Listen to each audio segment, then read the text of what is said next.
Habang naglalayag, inabot sila ng malakas na bagyo, kaya't ang bangkang sinasakyan nila'y hinampas ng malalaking alon at ito'y halos mapupuno na ng tubig. Si Jesus ay natutulog noon sa may hulihan ng bangka, nakahilig sa isang unan. Ginising siya ng mga alagad at sinabi, "Guro, baliwala ba sa inyo kung mapahama kami?" Bumangon si Jesus at sinaway ang hangin, "Tigil." At sinabi sa lawa, "Tumahimik ka." Tumigil nga ang hangin at tumahimik ang lawa. Pagkatapos sinabi niya sa mga alagad, "Bakit kayo natatakot? Hanggang ngayon ba'y wala pa rin kayong pananampalataya?" Natakot sila ng labis at namangha. Sabi nila sa isa't isa, "Anong klaseng tao ito? Pati hangin at lawa ay sumusunod sa kanya." Takot. Tema ng kwentong ito ay takot at saan ito nagmumula at paano ito napapawi. Ano-ano ang mga takot natin sa buhay? Hanapan natin ang aral, ang mensahe ng kwentong ito. Mark 4:35, that evening, Jesus said to his disciples, "Let's cross to the east side." So the words and thought of Jesus was east side, not bottom of the lake. So malinaw, sa simula pa lang, na makakatawid sila. Wala naman silang dapat kinatakot. Dahil sa simula pa lang, sinabi na ni Jesus ang ending ng kanilang biyahe, sa east side, not at the bottom. They were not listening, or they did not believe in what he said. Or what happened in between the 2 points gave them fear that made them forget the assurance that they would reach their destination. The words of Jesus already gave them the clear answer where they were headed. Mark 4:36 to 37. So his disciples started across the lake with him in the boat. Suddenly a windstorm struck the lake. Storm in the lake, of course, naturally. Lalo sa Sea of Galilee, yung mga bundok sa paligid nito na binubunggo ng mga hangin galing sa Mediterranean, tapos tumataas yung hangin pagkabunggo sa mga bundok, will meet with cold air, bagyo talaga. Agad, instantly, ang magiging resulta. And as fishermen, the disciples of Jesus knew that this could happen, and this always happened. Waves started splashing into the boat, and it was about to sink. It was about to sink, hindi started to sink. Marami tayong takot sa buhay as if we are already starting to sink, about lang naman. Dapat alam natin yung thin line between the two para hindi tayo nagpapanik. Mark 4:38, Jesus went in the back of the boat. Jesus was in the back of the boat with his head on a pillow and he was asleep. The back of the boat is the most stable. It is the least shaky part. Baligtad sa aeroplano na yung back ang pinakamatagtag at makalog, sa bangka, yung likod ang mas hindi makalog. And his head, containing his brain, his mind, the real spiritual realm in life is our mind. His head was on a pillow, on a cushion, a protector from bumps and noise. And because of that, he was asleep. He was at rest. Not storm, but rest in Jesus' mind. Ang laman ng isip ng kanyang disciples, yung hangin, yung alon, yung galaw ng sasakyang pangtubig. Sa loob ng isip ni Jesus, kapayapaan, siya'y tulog, protected by a pillow. So his disciples woke him and said, "Teacher, don't you care that we're about to drown?" The disciples tried to pull Jesus away from his peace into their fear. Ganda naman ang buhay ilakan. Tahimik kami, kinakatakot ako. Sabihin ko sa iyo kinakatakot ko, i-influensyahan kita para matakot ka rin. So takot na tayo pareho kung nadala mo ako. At yun ang ginagawa ng mga disciples at this point. Mula sa kapayapaan ng isip ni Jesus, dinadala nila yung isip sa kaguluhan ng isip nila. They wanted to colonize Jesus' mind with their fear. Will they succeed? Will they not? And we should be aware that others do that to you. Yung you're trying to have a quiet life, tapos Dadaling ka nila sa gulo. Tahimik na tahimik ang loob mo, dadala ka nila ng intriga, dadala ka nila ng bad news, dadala ka nila ng mga fears, magpapadala ka nga ba? Or you will be aware that this person is trying to transfer his or her feelings, emotions, and fears into my own brain. Will I allow it? In fact, not only others do that, you could do that to yourself. Nananahimik ka, ikaw din ang magbibigay ng mga suggestions sa isip mo ng mga bagay na nakakatakot, mga nakakaduda, nakakapagpagulo ng isip, nakakapagpaselos, nakakapagpainggit. So ikaw din kuminsan ang nagtatanggal ng kapayapaan sa loob ng isip mo at lalagyan mo ng mga kaguluhan na nanggaling din sa iyo. This story is so beautiful because it could be appreciated from many layers. Mark 4:39, Jesus got up and ordered the wind and the waves to be quiet. The wind stopped and everything was calm. So as we see, Jesus did not let the thought or fear of the disciples dominate his mind. Hindi siya nagpadala. You can, and in fact you should do the same most of the time.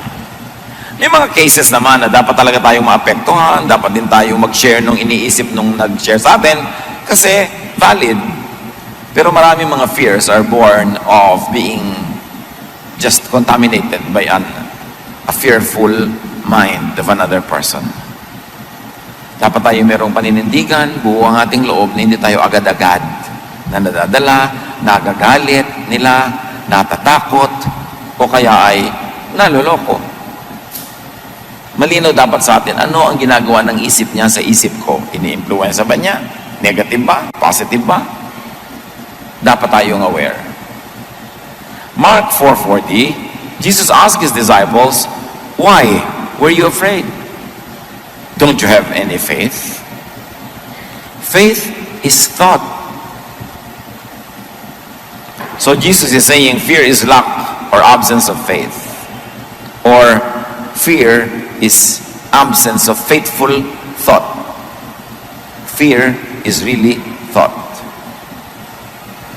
At yung thought na itatanim, nabubunot sa ating isip, napapapasok, napapalabas, naiimbita, napapalayas, kung iisipin natin. You fear because you let fearful thought colonize your mind. Ang antidote ni Jesus, faith. You fear because you lack faith. So kung ano man ang ating mga kinakatakutan, isipin natin yun, dapat natin yun paalisin sa ating isip at palitan natin ang pananalig. Or palitan natin ang pananalig that leads to action. Natatakot ka magutom, edi palitan mo yung takot mo ng magtanim ka, magtrabaho ka para hindi ka magutom. Still, battle of thoughts. Because our mind is the real battleground. Pag kung nag-iisip ka as talunan, matatalo na rin yung buong buhay mo. Susunod ang katawan mo sa iniisip mo. If you have the mentality of a winner, you will win. If you have the mentality of a loser, you will lose. Because the battle happens in the mind. It is the real spiritual realm.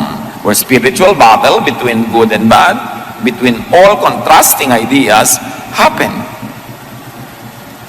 Kaya pinakamahalaga binabantayan ng isip. Binabantayan ng iniisip, binabantayan natin yung nagbibigay ng mga bulong-bulong sa tenga natin, ng mga nakikita ng ating mata, nararamdaman ng ating balat, ng ating katawan, kasi pwede niyang ma-influence ang ating isip.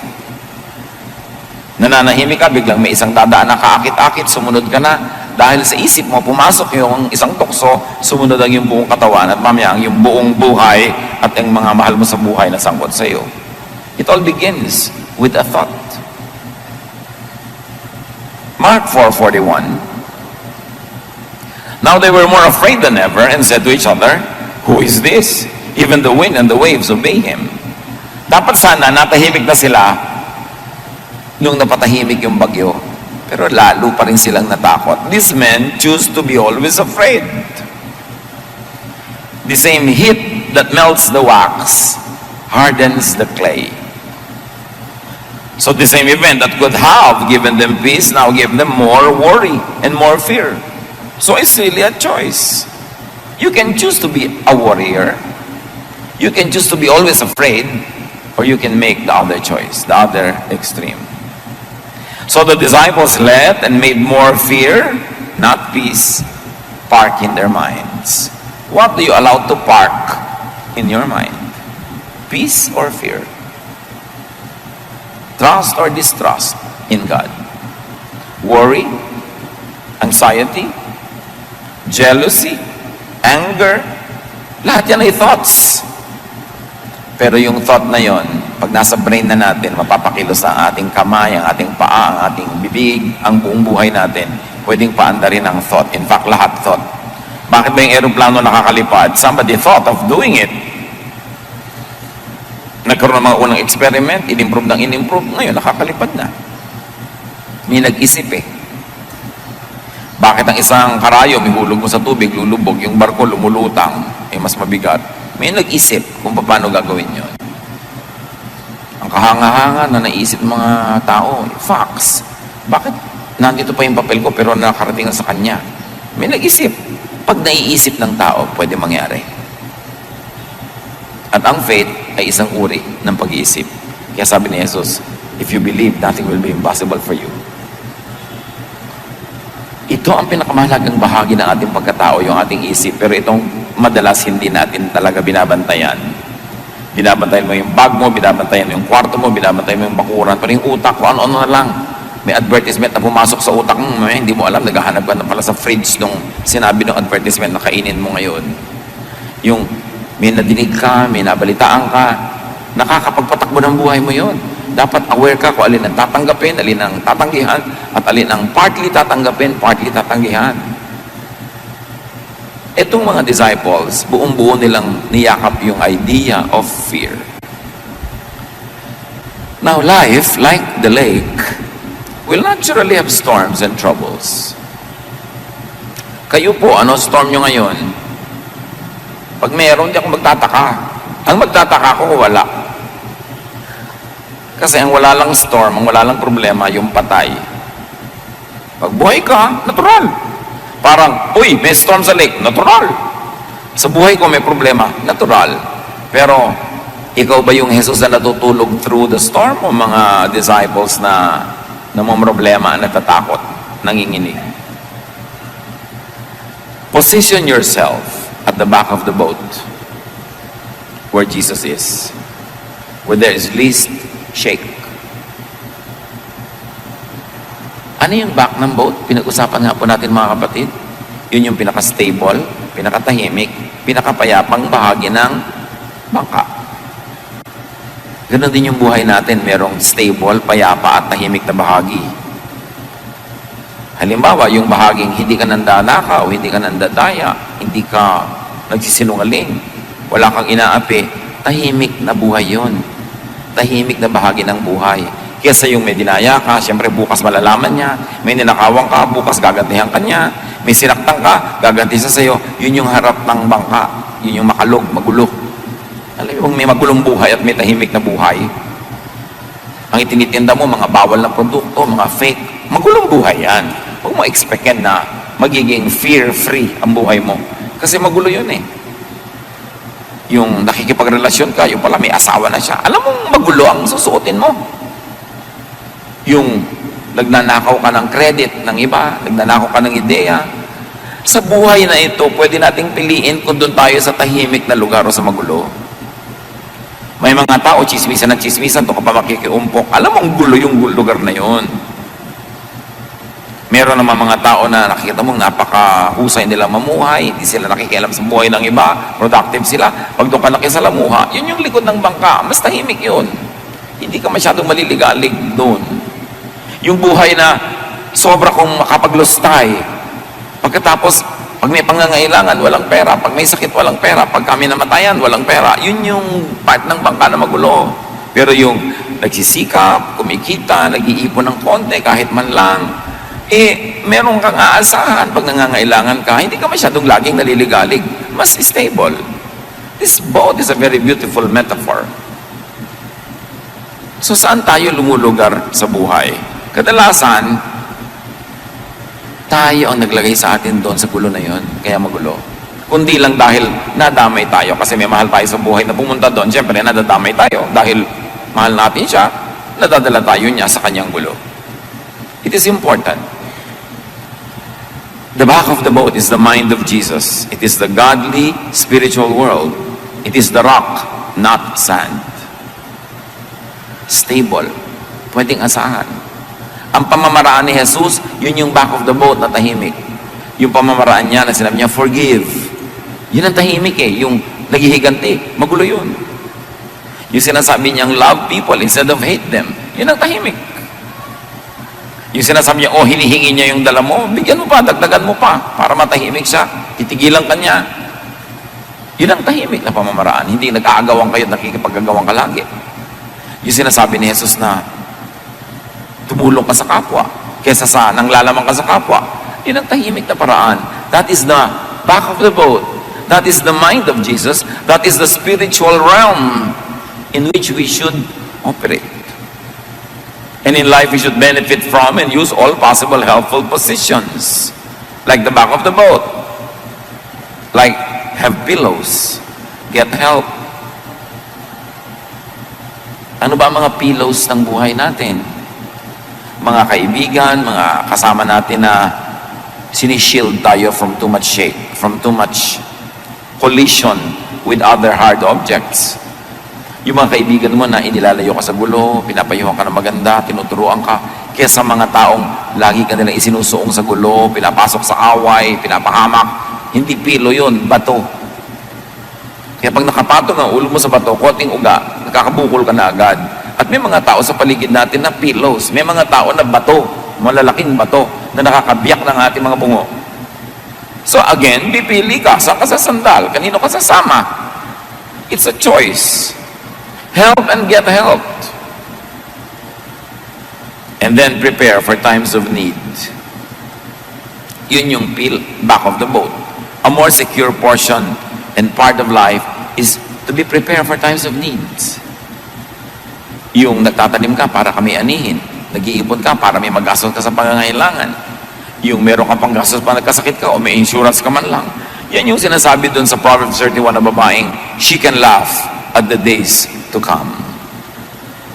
Pag may dumating na problema, hindi takot ang nararamdaman niya, kundi a feeling of security. Dahil handa siya. She can laugh at troubles dahil handa siya. May mga bagyo na dapat tinutulugan lang. Tulad ng ginawa ni Jesus sa bagyo na ito, hindi lahat ng bagyo pinapatulan. Hindi lahat ng problema siniseryoso. Hindi lahat ng away sinasalihan. Hindi lahat ng argumento dapat ka manalo. Para kang malaking eroplano, hindi ka humihintod bumababa sa bawat maliit na airport. And if you are transcontinental train, you don't stop at every station. Para sa buhay na ito, ma-maximize mga kapatid ang kapayapaan sa buhay, huwag niyong patulan ang lahat ng bagyo. May mga bagyo na ano lang naman yung para kang lulubog pero hindi naman, so huwag kang magpanik. May mga problema na hindi niyo pwedeng isolve agad, tulugan niyo muna. Nag-aaway kayo mag-asawa? Pareho kayong gusto manalo, tulugan niyo muna yan. Kasi pag napahinga na kayo, nakakain, lumamig ang ulo, hindi na si Mr. o si Mrs. ang mananalo, kundi yung katwiran. Sino man ang may hawak ng katwiran na yon. Meron kayong problema, hindi nyo alam ang gagawin nyo, walang solusyon, tulugan nyo. Huwag niyong piliting hanapan ng solusyon, tapos gagawa kayo ng hakbang, na mamaya pagsisisihan nyo kasi mali pala. Pag wala kayong alam na dapat gawin, edi wala kayo dapat gawin, kasi wala pala kayong alam Pastor, ano pong gagawin ko sa problema ko? Ano nga ba iniisip mong gagawin? Wala po ako maisip. Matulog ka muna. Nakakamatay ba yung problema mo ngayon mismo? Hindi po naman po. Yun naman pala Patulog ka na muna. Magpahinga ka. Parang nung araw na nagka-counsel pa ako sa telepono, sa landline, na itinigil ko, salamat na lang. Magriring ang telepono, alam niyo naman ako, nung bagong pastor ko, talagang all mind to give. Naisip ko, 2 taon lang mauubusan ako, dapat pala hindi. I should keep something. 2:00 ng umaga, may tatawag, Pastor, napakalaki mo ng problema ko. Ano yun? Ang asawa ko po, 7 taon nang nagtataksil. Sister, 7 taon na pala, bakit hindi natin bukas na pag-usapan? Hindi na mapapahintay ito na bukas eh. Nakakapitong taon na pala. Bakit mo ako ginigising? Ganun po ba? Oo, ganun nga. Tumawag ka bukas. Hindi ka naman mamamatay ngayong gabi, di ba? Hindi naman po. Ayun naman pala, patulogin mo ako. Pangit ako magpayo pag puyat. So, ganun. Mga kapatid, may mga problemang itulog nyo. Galit na galit ka sa asawa mo, sa anak mo, pero it's not the time to talk. Bukas na. Pwede next week na. Itulog nyo yan. Tulad ng ginawa ni Jesus. Huwag nyo siyadong seryosin. You will survive. At kung namatay tayo, di namatay ka. It happens only once. Hindi naman nagpapaulit-ulit mamatay ang tao, once lang. So, pero pag lagi mong ini-imagine, lagi mong kinakatakutan, parang maraming beses tuloy nangyayari. Pero minsan lang yun. Saglit lang malagutan ang hininga ang tao. And that is the ultimate thing that could happen to anybody. And yet even that could happen so quickly. So, dapat hindi fear. Lalo kung walang solusyon, hindi problema. Napakalaki po ng problema ko. Kung naisip mo na ba lahat ang pwede solusyon? Wala pong solusyon. Naisip ko na lahat. Di mong problemahin. Pag walang solusyon, hindi problema. Huwag mong problemahin. Ano pang tawag doon? Yan ang buhay. Tanggapin mo. Manahimik ka and enjoy other things in life. There are things you just have to embrace because you cannot get rid of them. Kasi ang definition ng problema, may solusyon na katapat. Parang anumang imbornal, may langit pa rin katapat yan. Ngayon, kung wala siyang katapat, wala siya. Huwag yung problemahin ang walang solusyon. Tanggapin nyo na lang. Luluwag ba inyong buhay and make the most out of it. Stop complaining and stop being afraid. This story tells us that there will be moments when the boat seems to be about to sink. Observe if it is really sinking. If it has begun to sink. If not, do not overreact. Do not be overcome by fear. Sabi nga ng Desiderata, most fears are born of imaginings. At maraming guni-guni na nalilikha ang puyat, pagod at gutom. Kaya dapat nga itulog ipahinga. Huwag magpapasya pag takot na takot, galit na galit, o very, very emotional. Kasi pag naiba yung emotion, maaaring pagsisihan nyo ang inyong pasya. Iba ang lungkot pag nagising ka ng alas 2 ng umaga. Lalo't ikaw lang ang gising. Pero iba naman yung kung nagising ka ng 6, 7, iba na uli yun. Panapanahon lang yan. You know what is important? Is to survive the moment. Merong kakabreak lang, iniwan ng papa. Parang mamamatay na. Ako iha, mag-survive ka lang ng 1 day. Maiiba na yan. 2 days, 3 weeks, at most 5 years. Gagraduate ka rin dyan. Sa pait na yan. Walang sakit na hindi nagagraduatean. Just survive. Huwag ka lang mamatay. At huwag ka magpakamatay. Gusto ko na pong mamatay. Akala mo lang yan. Pero 3 years from now, sabi mo, ay, buti na lang hindi ako namatay. You know, like yung pag-ibig na pag nawala, akala mo nawala na ang buong buhay. Love, romantic love is just a habit. It is a learned behavior. And whatever is learned can be unlearned. Natutunan mong mahalin, matututunan mo ring limutin. Hindi na po ako mabubuhay talaga nang wala siya. Ilang taon ka na ba nung na-meet mo? 21 po. Ba't nabuhay ka ng 21 bago mo siya na-meet? Ibig sabihin, mabubuhay ka rin pagkatapos mawala siya sa buhay mo. Akala mo lang yung guni-guni mo lang yan. Bakit? Because you think that you're about to sink. You think that you are sinking. No. The boat where Peter and everyone else was not sinking. It just seemed that it would sink. Kaya parang wala ka ng pag-asa. Parang lang yun. Basta buhay may pag-asa. Akala mo lang yun. Nalulunod ng luha ang mata. Nahihilam, nabubulag ng luha ang mata. Kaya huwag masyadong magdrama. Tibayan ng loob. Lalampas din yan. Pag sobrang hirap, sabihin mo, this too will pass with the help of God. Lahat halos ng nakikita mo naglalakad, nakaupo, kasalamuha mo, dumaan na yan sa isang mabigat o maraming mabigat na problema. Survivors din yan. Para ka mabuhay ng 20 years, marami ka nang na-survive. 30, lalo na 40, 50, ang dami-dami nun. And yet, people are still alive. There's no reason why you should give up. At yun na nga lang kung talagang sobrang hirap, hindi mo masolve, tanggapin mo na lang. Kaya mo pa rin naman. Kahit pasan mo daigdig, nakakalakad ka pa rin, di pasanin mo. Ang lungkot-lungkot ko po, di malungkot ka. Hindi ka naman laging kailangan masaya eh. Napapaiyak po ako, umiyak ka nang umiyak, matutuyo din ang luha mo. Ang lungkot-lungkot ko po, naku, makakatulugan mo rin yung lungkot na yan. Hindi po ako makatulog, akala mo lang yun, mamayang alas 3 ng umaga, makakatulog ka rin. So, agahan mo na. Hindi po talaga hindi ba, mamayang 7, tsaka ka magsisimula matulog, maghapon, tulog ka rin. Siyempre, matutulog ka, alam nga namang hindi. So, scheduling lang. Manage your fears. Manage your emotions. Sabi ni Jesus, ba't kayo ganyan? Wala ba kayong faith? Parang wala kayong Diyos, parang wala kayong aasahan, at parang naman wala kayong nakitang mga ginawa ko ng mabuti para sa inyo.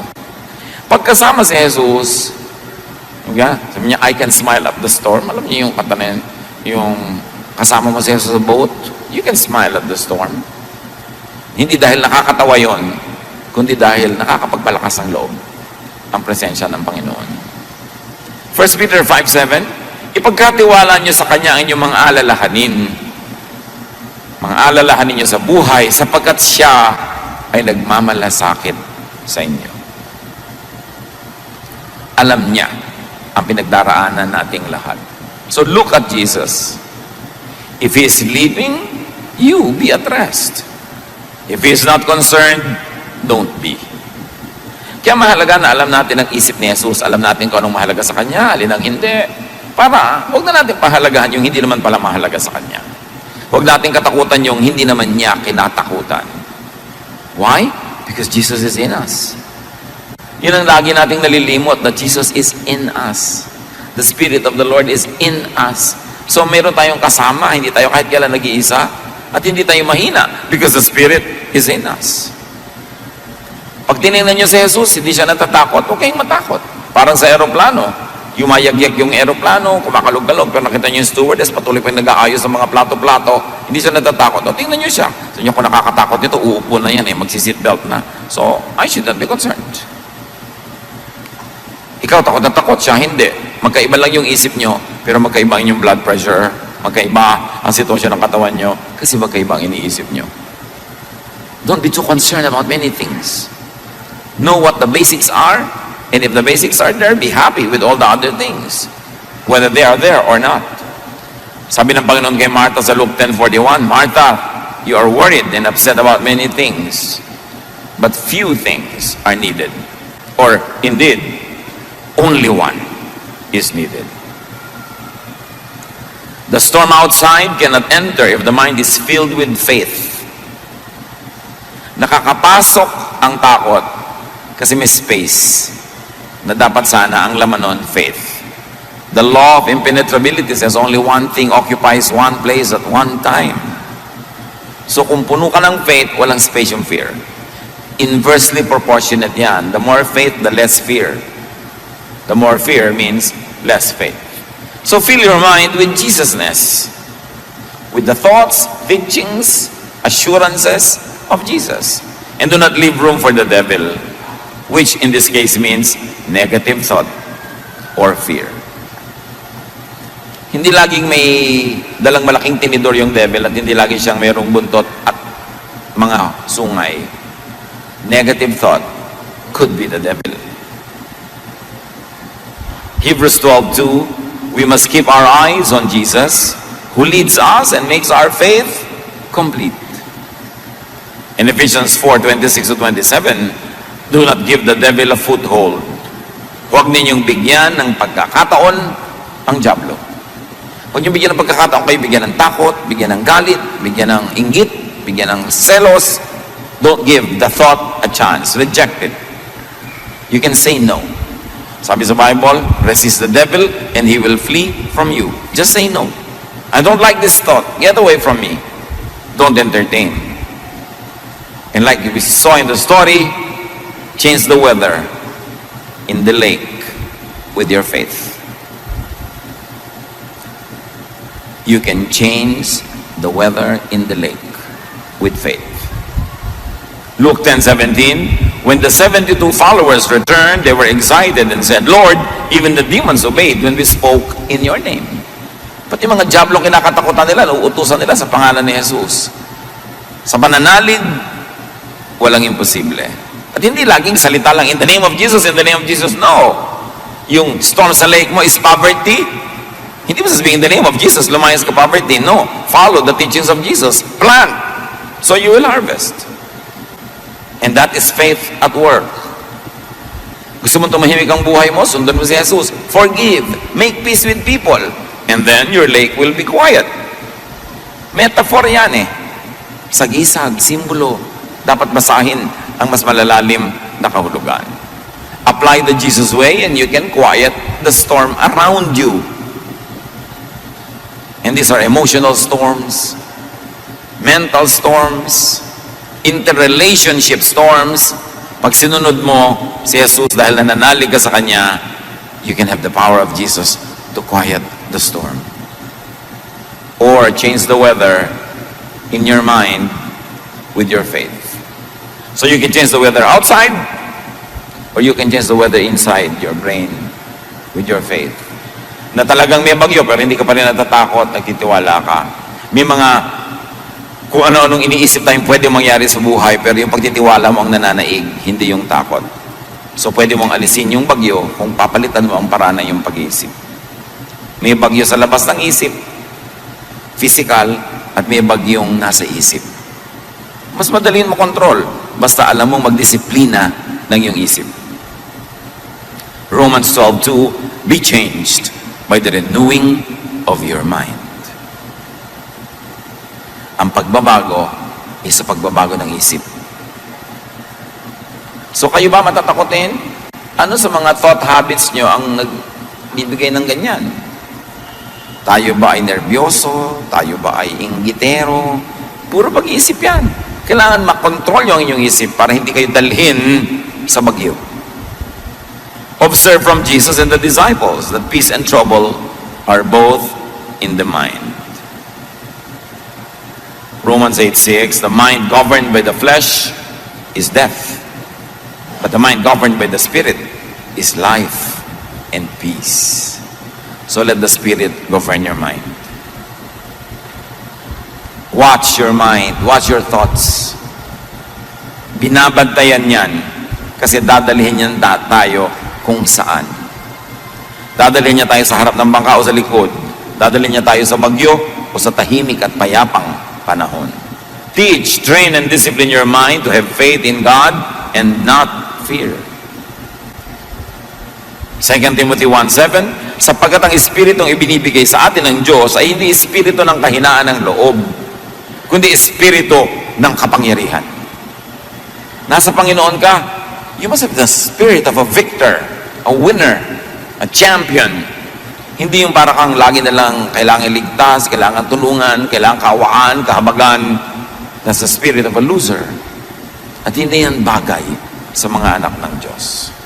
Teach, train, and discipline your mind to think like the mind of Jesus. Pag ginawa ng masama, nagpapatawad. Pagka tinatakot, hindi natatakot. Laging nagbibigay ng kabutihan. Kasi kung anong itinatanim mo, yun ang aanihin mo. Colossians 3:15, let the peace of Christ rule in your hearts. So ang sinasabi ng panalangin, thy kingdom come. Pagharian niyo po ako sa aking puso, which technically is really sa aking brain. That you are the temple of the Holy Spirit. So ano ba yung ibig sabihin na temple ka ng Holy Spirit? Ang nakatira, Holy Spirit, hindi diablo. So dapat payapa ka. At sinasabi pa, Christ lives in me. And if it is Christ who lives in you, you are the temple of the Holy Spirit, the kingdom comes into you, it could lead to nothing but peace. In spite of the storm. Hindi because there's no storm. Laging may storm. But peace in spite of. Kahit na sa kabila ng katotohanan may bagyo, payapa ka. Kabila ng katotohanan na pinagtaksilan ka ng isang taong pinagtitiwalaan mo, nasasaktan ka sa pangibabaw, pero sa kaloob-looban, may kapayapaan ka nagmumula sa Diyos. Namatayan ka ng mahal sa buhay, masakit, mahapdi, namimiss mo, pero meron ka pa ring kaloob-looban mo na matibay na Diyos ang nagpapatibay. Nalugi ka sa negosyo, nasaktan ka siyempre, pero hindi ka nawawala ng pag-asang babangon ka muli.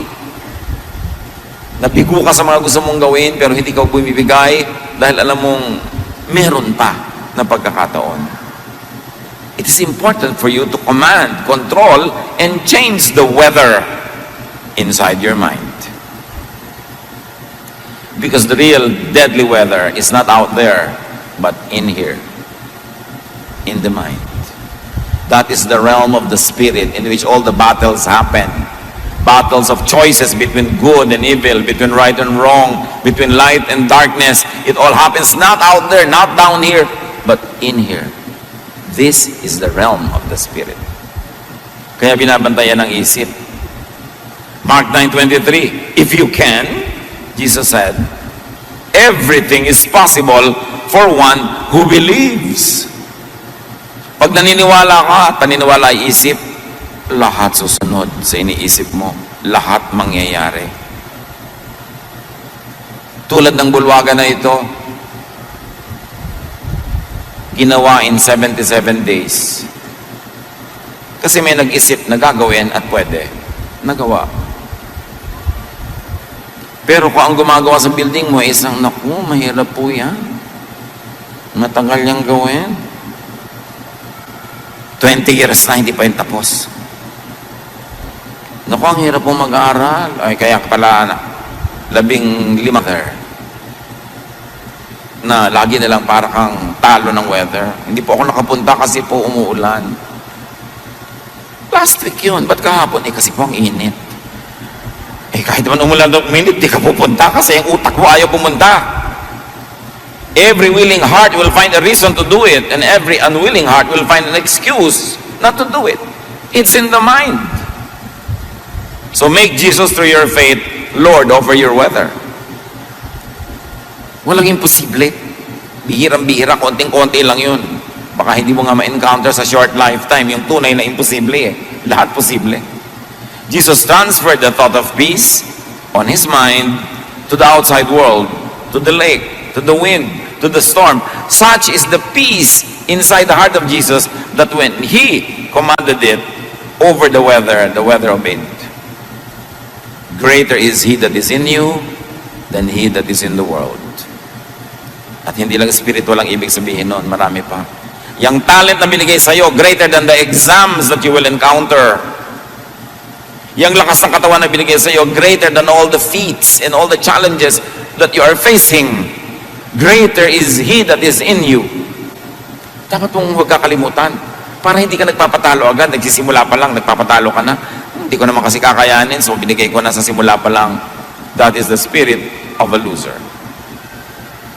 Jesus did so many things. You can and should do the same. Why?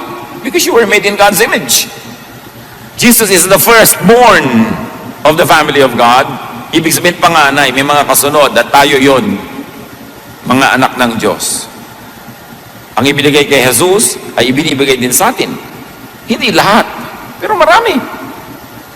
John 14:12, I tell you for certain that if you have faith in me, sabi ni Jesus, you will do the same things that I am doing. You will do even greater things. Gano'n na natin na-realize sa buhay natin yon, na nahigitan mo pa yung ginagawa ni Jesus. Sabi niya, you can do greater things.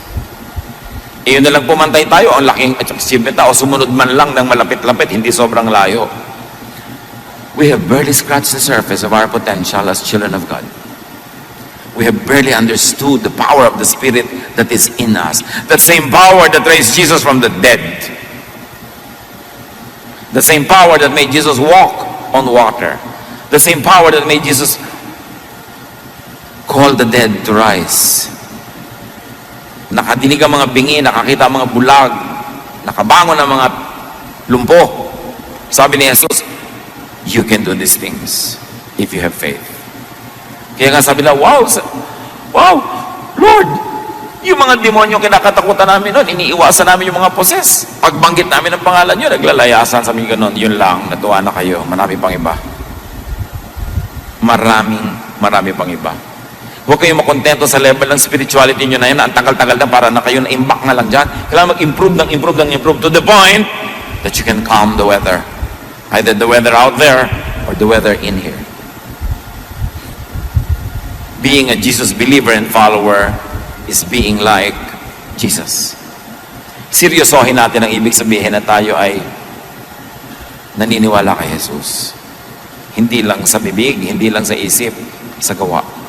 Do what Jesus did, would do, and could do. In other words, sa mga anak ng Diyos, ang mga tunay na tumanggap kay Jesus, hindi laging nakaasa or dependent. Hindi laging feeling powerless. You have a can-do attitude.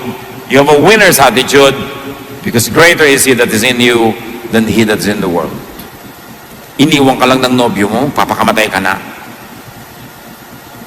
Nalugi ka lang sa negosyo, magpaparil ka na. Tagal-tagal mo rin namang walang pera nung araw bago kayo maman, sanay ka na rin naman, reviewin mo na lang muna. Tapos magpayaman ka ulit. The end of a dream is not the end of the world. The end of a relationship is not the end of the world. There's no end. Because the beginning and the end is in us. The Alpha and the Omega. Eternity and eternal life is in us. Don't be limited by tiny dots in a line because a line is infinite. Huwag tayo nagpapakulong sa mga momentary failures, emotions, sicknesses, pain. Lahat yan, lilipas din. Just survive it. Hold on to God. Do what you can do. And we don't know what to do, don't do anything. Be still and know that I am God. Sabi ng Panginoon. And as we already know, it is mind over matter. So spirit over the body. The spiritual world over the physical world. Mark 11:24. Everything you ask for in prayer will be yours if only you have faith. So kahit kompraso yung faith mo, kahit hindi ka mag-pray, kikilos na yon. Kesa pray ka ng pray, wala ka namang faith, wala rin mangyayari. Have the mind and thought of Jesus through mental focus, practice, and discipline. That's why meditation is important. It is the most underdeveloped aspect of our spirituality. Meditation changes the mind. Meditation drives the mind and the thought that is produced in the mind. Meditation, lugang ko na palang prayer. Yung iba nga very skilled, kahit nakaupo, nakakatulog pa rin eh. Meditate. You will be like tree planted by streams of water. Your fruits come out in season and your leaves do not wither. It is important to be planted by streams of water. And the stream of water is meditation and prayer. To be nourished by God. So that our spirit is strengthened. Dapat matibay ang spirit dahil maraming bagyo ang mundo. Hindi nakakapagtaka. Romans 12:2, let God change the way you think. Then you will know how to do everything that is good and pleasing to Him. What is your storm? What do you think about your storm? Because what you think about your storm will define your life now. Pag inisip mo may solusyon ito, I will hang on and find it. May panalo dito kasi kakampi ko si Jesus. Then you will win. I will survive this. Then you will survive. Pero pag nagpatalo ka, nagpahina ka ng loob, the devil will take the opportunity and drag you down.